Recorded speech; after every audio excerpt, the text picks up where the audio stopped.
ఈరోజు గమనించాల్సిన విషయం ఏమిటి అంటే రాహుల్ గాంధీ గారు ప్రతి కాంగ్రెస్ నాయకురాలి ప్రతి కాంగ్రెస్ కార్యకర్త తలెత్తుకొని తిరిగేటట్టు రాహుల్ గాంధీ గారు ఈరోజు కాంగ్రెస్ పార్టీ కోసం తను చేసిన కృషి వల్ల ఇది సాధ్యం చేశారు. రాహుల్ గాంధీ గారు తన ఫైటింగ్ స్పిరిట్ తో ఎన్ని అవమానాలు వచ్చినా ధైర్యంగా ఎదుర్కొని ఈ సుదీర్ఘ ప్రయాణంలో తను ఎంతటి ఫైటరో నిరూపించుకున్నారు. ప్రజలతో తాను మమేకమైన విధానం అయితేనేమి, సమస్యల పట్ల తాను స్పందించిన విధానం అయితేనేమి, ఇవన్నీ కూడా దేశంలోని ప్రజలందరూ గమనించారు. కాబట్టి ఈరోజు కాంగ్రెస్ పార్టీకి దేశవ్యాప్తంగా ఇంత పెద్ద పీట వేయడం జరిగింది. రాహుల్ గాంధీ గారు చేసిన పాదయాత్ర ఐక్యతను పెంచడానికి, సోదర భావాన్ని పెంపొందించడానికి, న్యాయం కోసం తను చేసిన పాదయాత్ర, సుదీర్ఘమైన పాదయాత్ర ఎంతో మంది గుండెల్లో కాంగ్రెస్ పార్టీ పట్ల ఆదరణ, గౌరవాన్ని పెంచింది. రాహుల్ గాంధీ గారు తాను చేసిన కష్టం వల్ల ఈరోజు కాంగ్రెస్ పార్టీకి ఇంత లాభం చేకూర్చారు అని ప్రతి కాంగ్రెస్ కార్యకర్త తలెత్తుకొని గర్వంగా చెప్పుకోగలం. అందుకని మనస్ఫూర్తిగా ఈరోజు మరొకసారి రాహుల్ గాంధీ గారికి we are all wishing him the very best in his future, along with wishing him a very happy birthday.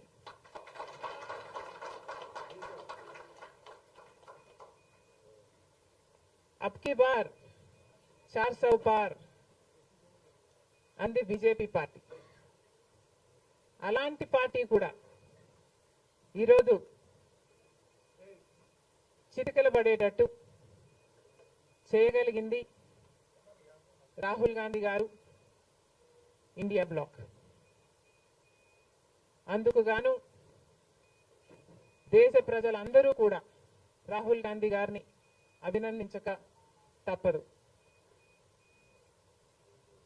BJP party ఒక మతతత్వ పార్టీ అని మతం పేరుతో చిచ్చు పెట్టడం, ఆ మంటలో చలి కాచుకోవడం బీజేపీ చేస్తున్న రాజకీయాలని మణిపూర్ ఘటన ద్వారా రుజువు అయింది. కాబట్టి బీజేపీ చేస్తున్న పొరపాట్లన్నీ ప్రజలు గమనించారు. కాబట్టి ప్రభుత్వానికి చెందిన ఆస్తులైతేనేమి వాళ్ళ బినామీలకు కట్టే ప్రయత్నం చేస్తున్నారు. కాబట్టి ఈరోజు బీజేపీ చేస్తున్న అరాచక పాలన వల్లనే ఈరోజు బీజేపీ పార్టీకి మెజారిటీ తగ్గడానికి కారణం.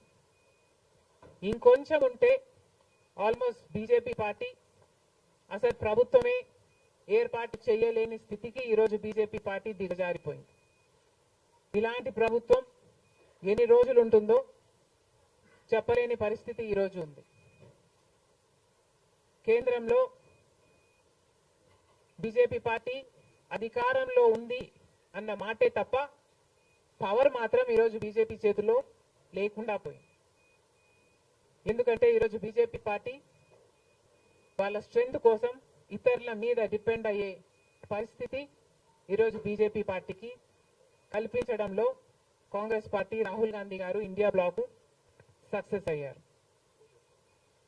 దేశవ్యాప్తంగా ఇది పరిస్థితి అయితే ఇక రాష్ట్రంలో చంద్రబాబు గారు కూటమి, పవన్ కళ్యాణ్ గారు బీజేపీతో కలిసి ఇక్కడ ప్రభుత్వం ఫామ్ చేయడం జరిగింది.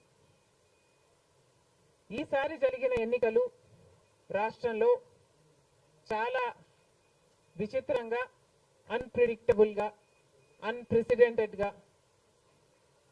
ఈ ఎన్నికలు నిలిచాయి. కారణం ఏమిటి అంటే ప్రజలు చాలా డిసిసివ్ గా ఒక నిర్ణయం తీసుకున్నారు. మాకు మార్పు కావాలి అన్న నిర్ణయం ప్రజలు తీసుకున్నారు కాబట్టే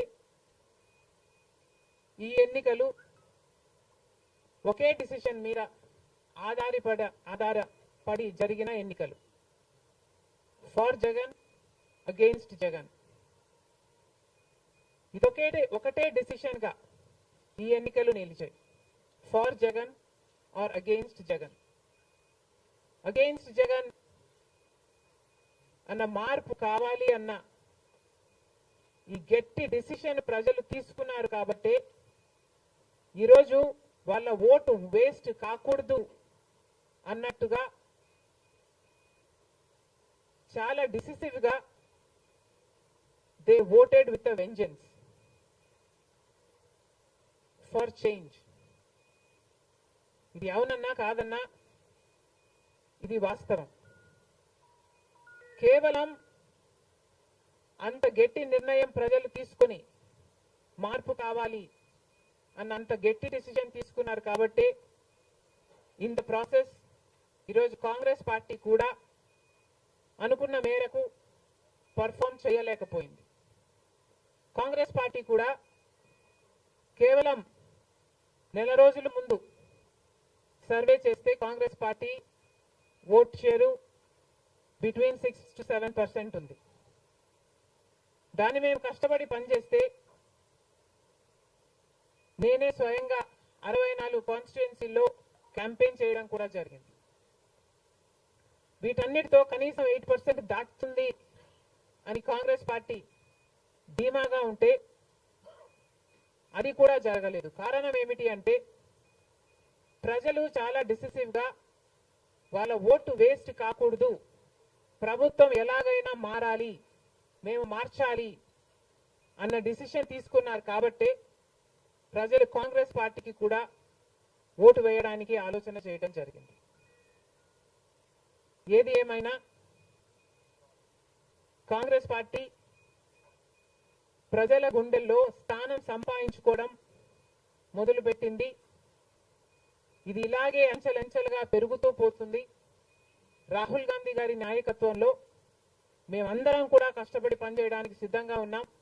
అటు కేంద్రంలోనైనా ఇటు రాష్ట్రంలోనైనా కాంగ్రెస్ పార్టీకి మంచి భవిష్యత్తు ఉంటుందని 2029 కల్లా మేము ఒక మంచి పొజిషన్లోకి రాగలమని నమ్మకం మా అందరికీ ఉంది. ఈరోజు చంద్రబాబు గారు ముఖ్యమంత్రి ప్రజల తీర్పును గౌరవిస్తూ ఆయనకు మరొకసారి శుభాకాంక్షలు తెలియజేస్తుంది కాంగ్రెస్ పార్టీ. అలాగే చంద్రబాబు గారికి మరొకసారి గుర్తు చేస్తుంది కాంగ్రెస్ పార్టీ మన రాష్ట్రానికి రావాల్సిన ప్రత్యేక హోదా. ప్రత్యేక హోదా అన్నది ఆంధ్ర రాష్ట్ర ప్రజల ఊపిరి. 10 సంవత్సరాలుగా మోడీ గారు బీజేపీ పార్టీ ప్రత్యేక హోదా విషయంలో ఆంధ్ర రాష్ట్రాన్ని ఆంధ్ర ప్రజలను మోసమే చేశారు. 10 సంవత్సరాల క్రితము ఎలక్షన్లకు ముందు మోడీ గారు వచ్చినప్పుడు 10 సంవత్సరాలు ప్రత్యేక హోదా ఇస్తాము అని తిరుపతిలో మాట ఇవ్వడం జరిగింది మోడీ గారు. అప్పుడు చంద్రబాబు గారు చెప్పిన మాట 10 సంవత్సరాలు సరిపోదు, 15 సంవత్సరాలు కావాలి అన్నారు అదే సభలో. కానీ 10 సంవత్సరాలు గడిచిపోయినా కూడా ఈ రోజు వరకు కూడా బీజేపీ పార్టీ ఆ మాటను నిలబెట్టుకోలేదు. కానీ ఇప్పుడు చంద్రబాబు గారు మద్దతు ఇస్తున్నారు కాబట్టి బీజేపీ పార్టీ అధికారంలో నిలబడింది. ఈ విషయం మోడీ గారు గుర్తుపెట్టుకోవాలి. ఎందుకంటే ఈరోజు ఆంధ్ర రాష్ట్ర ప్రజల ఎన్నుకున్న ఎంపీలు కనుక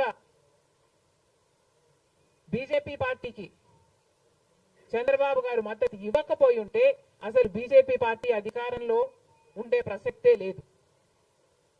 ఈరోజు బీజేపీ పార్టీ అధికారంలో ఉంది అంటే దానికి కారణం ఆంధ్ర రాష్ట్ర ప్రజలు అని మోడీ ఇప్పటికైనా గమనించాలి. చంద్రబాబు గారికి మరొకసారి గుర్తు చేస్తున్నాం, చంద్రబాబు గారు బీజేపీ పార్టీతో ఎలక్షన్లకు ముందు పొత్తు పెట్టుకుంటున్నప్పుడే కాంగ్రెస్ పార్టీ పదే పదే చెప్పడం జరిగింది. ఒక్క మాట అయినా తీసుకోకుండా, కండిషనల్ సపోర్ట్ అయినా మీరు ఎక్స్టెండ్ చేయకుండా, మీరు బేషరతుగా స్పెషల్ స్టేటస్ అన్న కండిషన్ పెట్టకుండానే మీరు బీజేపీ పార్టీకి ఎందుకు అలయన్స్ పెట్టుకున్నారు చంద్రబాబు గారు అని అప్పుడు ప్రశ్నించడం జరిగింది. ఇప్పుడు మళ్ళీ బీజేపీ పార్టీ చంద్రబాబు గారిని డిమాండ్ చేస్తుంది. ఇప్పుడు మళ్ళీ కాంగ్రెస్ పార్టీ చంద్రబాబు గారిని డిమాండ్ చేస్తుంది. బికాస్ మీరు ఇచ్చిన ఎంపీల వల్ల ఆంధ్ర రాష్ట్ర ప్రజలు ఎన్నికైన ఎంపీలను మీరు బీజేపీ పార్టీకి ఇచ్చారు కాబట్టి, ఈరోజు బీజేపీ పార్టీ అధికారంలో ఉంది కాబట్టి చంద్రబాబు గారు